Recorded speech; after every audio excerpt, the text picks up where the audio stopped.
तो सरकार जिसकी करती है दरबानी उसी का है चैनल, और जिसका है चैनल वही आज आने वाले समय में क्या खरीदना चाहता है? आपका खेत, आपका फसल, आपकी किसानी पीन लेगा, वो तिलक लगा लेगा, मोर तलवार निकालेगा टीवी से। नकली बॉक्सिंग, मुसलमान, मंदिर, मस्जिद, टीका, टोपी, दाढ़ी, बताइए। इस देश के लोगों को ये समझना पड़ेगा कि हम गंभीर संकट से गुजर। मैं सबसे पहले चिंता के संदर्भ में आपसे कुछ बातें साझा करना चाहता हूं। बहुत सारे लोग ये कह रहे हैं कि किसान को आंदोलन करने की क्या जरूरत है, वो खेत में जाकर के खेती करें। कुछ लोग तो यहां तक कहने लगे हैं कि ये किसान है ही नहीं, ये राजनीतिक दलों के भारे पे बुलाए गए लोग हैं। ये तो मैं सभ्य भाषा में बोल रहा हूं। अगर आप बिके हुए पत्रकारों और मीडिया चैनलों को सुनेंगे तो आपके कान से खून निकल सकता है। वो कहते हैं कि ये किसान नहीं है, ये आतंकवादी है। पिछले कुछ महीनों से मेरे फेसबुक पे बहुत सारा मैसेज आता है, और वो मैसेज करने वाले ज्यादातर लोग जो हैं वो वेस्टर्न यूपी, हरियाणा और पंजाब के हैं। ज्यादातर मैसेज में लोग लिखते हैं, भाई साहब माफ कर दीजिए, गलती हो गया। हम सोचते हैं किस बात का माफी मांग रहा है, हमने ऐसा क्या कर दिया? तो अगले लाइन में लिखता है, आपको देशद्रोही समझने की गलती कर दी, जाके पैर न फटे विवाही, वो का जाने पेड़ पड़ाई। जब हमारी यूनिवर्सिटी के ऊपर हमला हुआ था तो हम इस देश में घूम घूम करके लोगों को कह रहे थे कि हमारी यूनिवर्सिटी देश के खिलाफ नहीं, देश के आम आवाम के हक और अधिकार के लिए खड़ा होने वाली यूनिवर्सिटी है। हम उस वक्त भी कह रहे थे कि यह लड़ाई सिर्फ विद्यार्थियों का लड़ाई नहीं है। हम उस वक्त भी कह रहे थे कि यह लड़ाई एक विश्वविद्यालय को बचाने की लड़ाई नहीं है। ये लड़ाई दरअसल इस देश में देश के जवानों, किसानों और इस देश के आम आवाम के हक और अधिकार को बचाने की लड़ाई है। याद कीजिए, जब सीए एनआरसी का विरोध हो रहा था उस वक्त भी हम यही कह रहे थे कि यह सिर्फ मुसलमानों का आंदोलन नहीं है।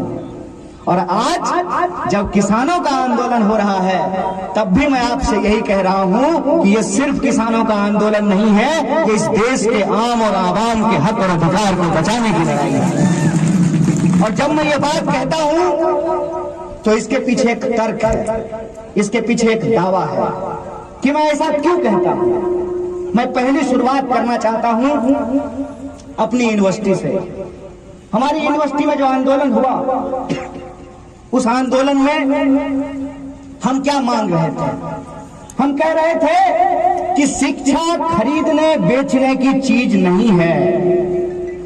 शिक्षा इस देश में पैदा होने वाले हर इंसान का बुनियादी अधिकार है।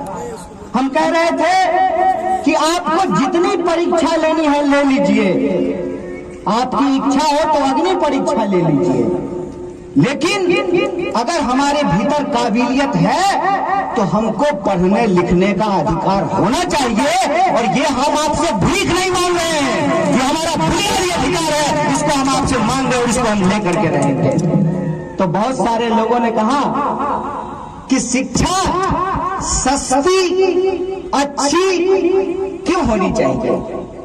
जिसके पास पैसा है वो पढ़े, जिसके पास पैसा नहीं है वो नहीं पढ़े। तो मैं एक सवाल आपसे पूछना चाहता हूं, अगर ऐसा ही होता कि जिसके पास पैसा है वही पढ़ सकता है, तो क्या इस देश में डॉक्टर बाबा साहब भीमराव अंबेडकर देश का संविधान लिख पाते? तो पहले कानून ये था कि एक लिमिट के बाद आप किसी भी आवश्यक वस्तु का भंडारण नहीं कर सकते हैं। अगर आप भंडारण कीजिएगा तो दरोगा को ये पावर है कि जाकर के उसके ऊपर छापा मार सकता है। इसीलिए आप सुनते होंगे जब प्याज 80 रुपए किलो हो जाता था तो प्याज के गोदाम पे छापा पड़ता था कि नहीं पड़ता था, और फिर प्याज का दाम घट करके 40 से 20 रुपए पहुंच जाता था। आज के डेट में इन्होंने कालाबाजारी को कानूनी अमली जामा पहना दिया है।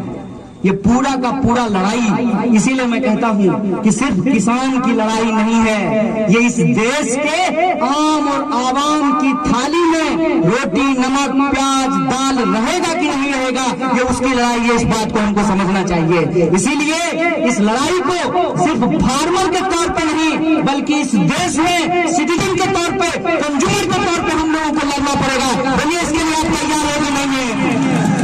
अगर आप तैयार हैं तो मैं आपको एक भरोसा दिलाना चाहता हूं।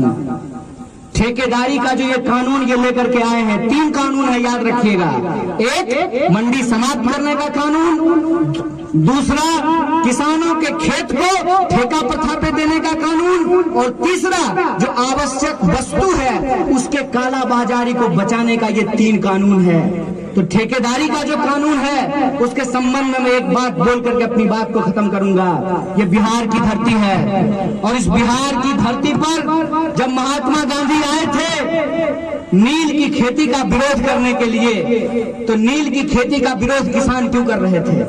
किसान नील की खेती का विरोध इसलिए कर रहे थे कि अंग्रेज ही नील खरीदते थे। आया नया उजाला 4 बूंदों वाला, अब तो प्रचार भी नहीं आता है। नील की खेती में जो नील पैदा होता था उसको अंग्रेज खरीदते थे। अब आप मुझे बताइए कि हम अपने खेत में नील उगा लिए हैं और अंग्रेज अफसर कहेगा कि हम तुमको 1 रुपया देंगे, तो हम उस नील का क्या करेंगे? नील खा सकते हैं क्या? नील खा तो नहीं सकते हैं, तो हमको मजबूरी में 1 रुपया में ही अंग्रेज को बेचना पड़ेगा। कुछ सालों के बाद किसानों को यह एहसास हुआ कि ये अंग्रेज हमसे जबरदस्ती नील का खेती कराते हैं और ये नील हम इनके पास ही बेचने के लिए मजबूर हैं, और इस मजबूरी का फायदा उठा करके ये हमारा शोषण करते हैं। तो चंपारण के इलाकों में किसानों ने यह तय किया कि हम नील की खेती अपने खेत पे करना बंद कर देंगे। तो अंग्रेजों ने कहा कि तुमको नील की खेती अपने खेत पे करनी ही होगी। किसानों ने कहा कि हम नील की खेती नहीं करेंगे। नील अगर तुम नहीं लेते हो तो हम और किसी के पास बेच नहीं सकते हैं, लेकिन अगर अपने खेत पे हम धान उगाएंगे तो तुम अगर हमारा धान नहीं लोगे तो हम चूड़ा कूट करके खा लेंगे, हम चावल बना करके खा लेंगे। ये फर्क आप समझिए।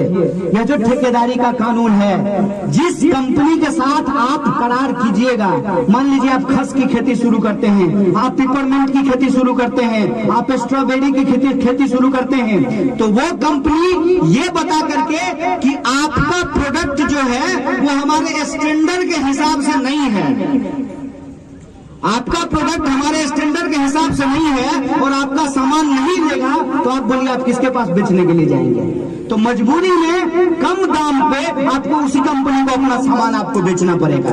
उस नील की खेती के खिलाफ, उस ठेकेदारी के खिलाफ गांधी जी ने अलख जगाया था, और उस आंदोलन का नतीजा देखिए कि 47 आते आते अंग्रेजों को भारत छोड़ करके जाना पड़ा। यह बात मैं आपको सिर्फ याद दिलाने के लिए आया हूं कि यह बिहार की धरती है। जितना दिल्ली में हंगामा होना है हो जाने दीजिए। जब तक आंदोलन की अलग पूर्णिया और पटना से नहीं होगी तब तक मोदी का कुछ होने वाला नहीं है। इसीलिए मैं आपसे कहता हूं कि अगर इस लुटेरी सरकार को आप बदलना चाहते हैं तो आंदोलन की आवाज उत्तर प्रदेश के पूर्वी इलाकों से और बिहार की धरती से हमको करना पड़ेगा, तभी हम इस सरकार को उखाड़ करके फेंक सकते हैं। किसानों और मजदूरों के हक और अधिकार के लिए जय जवान जय किसान और जय संविधान के संकल्प को पूरा करने के लिए इस लड़ाई को हम आगे बढ़ा सकते हैं। बोलिए इस लड़ाई में, इस संकल्प में आप लोग एकजुट होने के लिए तैयार हैं कि नहीं है? पक्का है ना? तो अभी इस मंच से हमारे आयोजक साथियों ने एक घोषणा की है कि 14 तारीख को वैलेंटाइन डे है, मना लीजिएगा। क्या वैलेंटाइन डे के विरोधी नहीं है हम लोग, दीजिए गुलाब फूल, कोई दिक्कत नहीं है, लेकिन गुलाब भी बाबू खेते में होता है।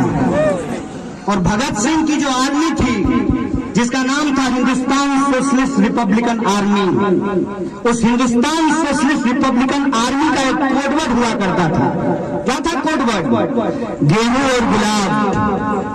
कोडवर्ड क्या था? आज वही समय आया है। 14 तारीख को गुलाब दीजिए, लेकिन गेहूं बचाने के लिए पुलवामा शहीदों की याद में कैंडल मार्च निकालिए और 18 तारीख को जो किसानों का आह्वान है उस आह्वान के साथ खड़े होइए। मैं आपको यह बात कहना चाहता हूं कि सरकार का जरूर कितना भी क्यों न हो, जब जनता सड़क पर उतरती है तो जरूर भी टूट करके गिरता है। उस सरकार का जरूर भी करेंगे और बिहार में, देश में किसान और जवानों के संकल्प के साथ जय जवान जय किसान और जय संविधान के नारे के साथ इस लड़ाई को आगे बढ़ाएंगे। इन शब्दों के साथ आप तमाम आयोजकों का और आप तमाम लोगों का शुक्रिया अदा करते हुए धन्यवाद कहते अपनी बात को खत्म करूंगा। शुक्रिया। इंकलाब जिंदाबाद, हमारी एकता जिंदाबाद। खरीद नहीं होगी, अगर खरीद होगी तो यह आपराधिक होगा और जो लोग ये काम करेंगे उनके ऊपर मुकदमा किया जाएगा, उसको जेल में डाला जाएगा। इसको लिखने में कोई दिक्कत है क्या? सरकार क्यों नहीं लिख रही है? सरकार अगर लिखेगी ना तो मार जूता जूता इनका मुंह फुला देगा। कौन कौन कौन मुंह फुलाएगा? और ये जो दिन रात भजन होता है मोदी मोदी, ये भजन बंद हो जाएगा। क्या उस चैनल का मालिक कौन है? उस चैनल का मालिक कौन है? तो सरकार जिसकी करती है दरवानी उसी का है चैनल, और जिसका है चैनल वही आज आने वाले समय में क्या खरीदना चाहता है? आपका खेत, आपका फसल, आपकी किसानी, आपकी खेती, और आपको क्या बनाना चाहता है? आपके ही खेत पर गुलाम। और ये बात मैं क्यों कह रहा हूं? इतवार को कानून पास हुआ है। क्या सर? इतवार को कानून पास हुआ है, और जिस दिन कानून पास हुआ है उससे 2 दिन के बाद रिलायंस रिटेल ने 50,000 करोड़ का अपना शेयर बेचा है। कितना?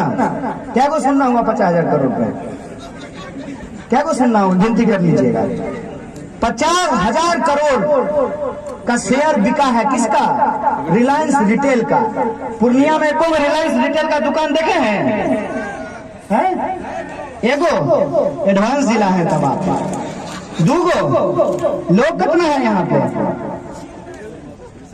3 गो। और कितना शेयर बिका है? 50,000 करोड़। और कितना फल का दुकानदार है? फल का क्या गो रेडी लगता है पूर्णिया में? गिने हैं? है गिनती? क्या गो आलू का दुकान है गिनती? क्या जगह गेहूं मिलता है? गल्ला का दुकान है गिनती? तो आप गरीब से गरीब होते जा रहे हैं और चोरबा अमीर से अमीर होते जा रहा है, और ये हमको समझ में नहीं आए। इसीलिए शाम को टीवी पे बैठ करके एगो टोपी पहन लेगा, एगो तिलक लगा लेगा, मोर तलवार निकालेगा टीवी पे, नकली बॉक्सिंग करेगा वहां पे। एक तरफ देश की लूट, देश के किसानों की लूट, देश के मजदूरों की लूट, देश के यूनिवर्सिटीज की लूट, देश के रेलवे की लूट, देश के LIC की लूट, देश के BSNL की लूट। एक तरफ देश की संपत्ति लूटी जा रही है और दूसरी तरफ क्या किया जा रहा है? हिंदू मुसलमान, मंदिर मस्जिद, टीका टोपी दाढ़ी। बताइए, इस देश के लोगों को यह समझना पड़ेगा कि हम गंभीर संकट से गुजर रहे हैं। और संकट सिर्फ ये नहीं है, ये तो सस्ता फोटोकॉपी है। ये जो पार्लियामेंट में बैठा है, कभी रोता है कभी हंसता है, ऐसा लग रहा है जैसे आल्हा रुदल का डांस चल रहा हो। ये तो सस्ता फोटोकॉपी है। असल चुनौती इस देश के सामने ये है कि एक तरफ अमेरिका चाहता है इस देश के बाजार को कब्जा कर लेना, दूसरी तरफ चाइना चाहता है इस देश के बाजार को कब्जा कर लेना।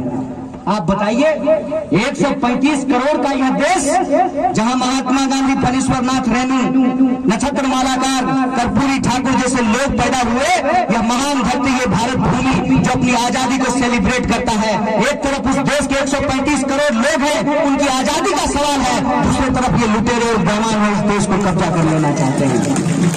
इसीलिए मैं कहता हूं कि ये लड़ाई सीधे तौर पर देश बचाने वालों और देश बेचने वालों के बीच में है। आप तय कर लीजिए कि आप किसके साथ खड़े हैं। बोलिए, बचाने वाले के साथ है कि बेचने वाले के साथ है? ये लड़ाई किसानों और बेईमानों के बीच है। ये लड़ाई हेलीकॉप्टर और ट्रैक्टर के बीच में है। ये लड़ाई आप सीधे तौर पे समझ लीजिए कि एक तरफ वो लोग हैं जो 1947 में हमको आजादी मिली है, जो संविधान ने जो हमको अधिकार दिया है, उस संविधान को बचाने वाले लोग